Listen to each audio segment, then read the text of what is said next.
Eto na nga mga chong, marami tayong gilas updates. Sino nga ba yung pinaka naging utak sa pagbabalik nito sa ating national team? Justin Brownlee walang sinayang na oras, sumabak agad sa practice. Kahapon nga mga chong, ay sa kauna-unahang pagkakataon ay nakabalik na ng bansa itong si Justin Brownlee matapos ang kinaharap niyang 3-month suspension dahil sa kanyang doping issue. Pagdating ng Pinas ay dumiretso nga agad ito sa SMC office para kitain si Boss Al at Boss RSA. Saka naman ito dumiretso sa SMC Sports Complex sa Pasig para magpakondisyon. Ayon sa mga source, ay doon nga daw kinita ni Justin Brownlee ang Barangay Ginebra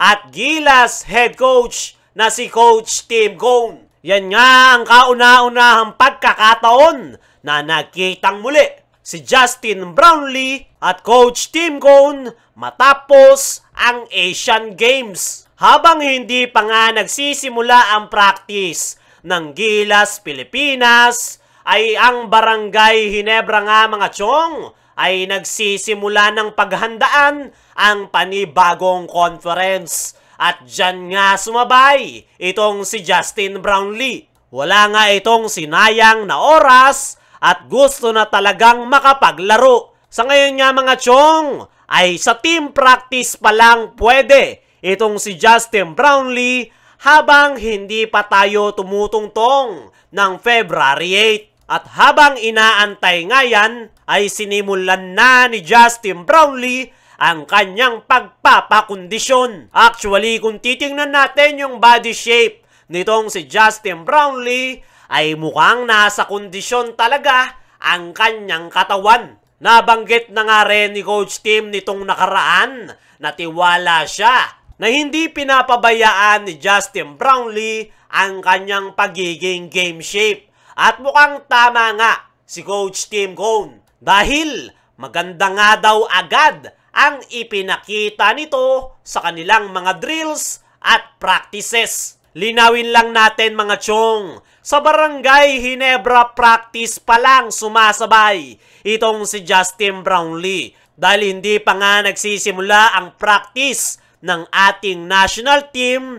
Marami pang kulang, yung iba nasa Japan, yung iba nasa PBA Finals. At ang sinabi ni Coach Tim na simula ng practice ng Gilas Pilipinas ay sa darating pa na February 15. Sa sobrang excited nitong si Justin Brownlee ay hindi na nga siya makapag-antay sa darating na February 15. Sumabay na nga ito agad sa practice ng Barangay Ginebra. At wala namang problema sa kanyang ginawa dahil pwede na nga siyang muling mag-practice ng may kasama. At ngayon na nakabalik na ng Gilas si Justin Brownlee, sino nga ba yung pinaka naging utak sa pagbabalik nito sa ating national team? Ang sagot ay walang iba kundi itong si Boss Al Francis Chua.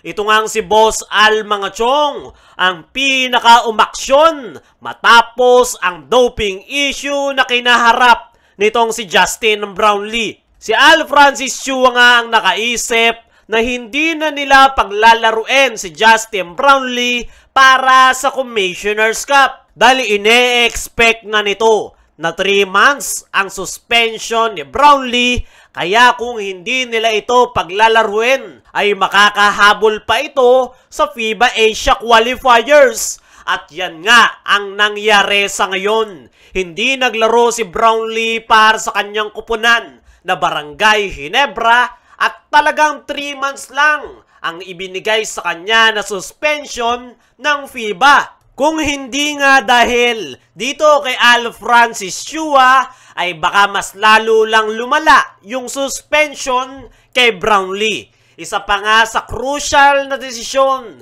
ni Boss Al Francis Chua ay yung hindi na nila kinontes yung B-sample ni Justin Brownlee. At tama nga rin yung kanyang naging desisyon. Kaya naman, napakalaki ng pasasalamat nitong si Justin Brownlee kay Boss Al Francis Chua.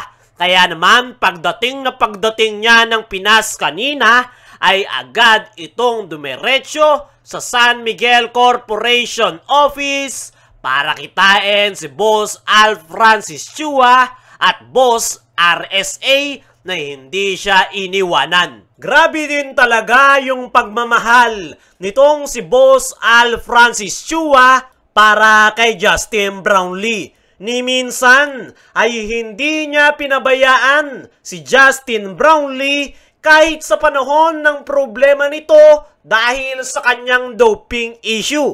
At isa nga itong si Boss Al Francis Chua sa mga nanguna na nagtatanggol sa nasabing Barangay Ginebra Resident Import. At hindi na nga nakakagulat yan mga chong, dahil grabe din naman talaga yung contribution ni Brownlee sa Barangay Ginebra. 6 na kampyonato nga ang kanyang naibigay dyan, at sa ating national team ay 2 sunod na gintong medalya agad ang kanyang naibigay. Una ay yung sa SEA Games at ang pinaka-latest ay yung kakatapos lang na Asian Games. Kayo mga chong, ano ang message nyo kay Boss Al at Justin Brownlee? I-comment mo lang dyan sa ibaba.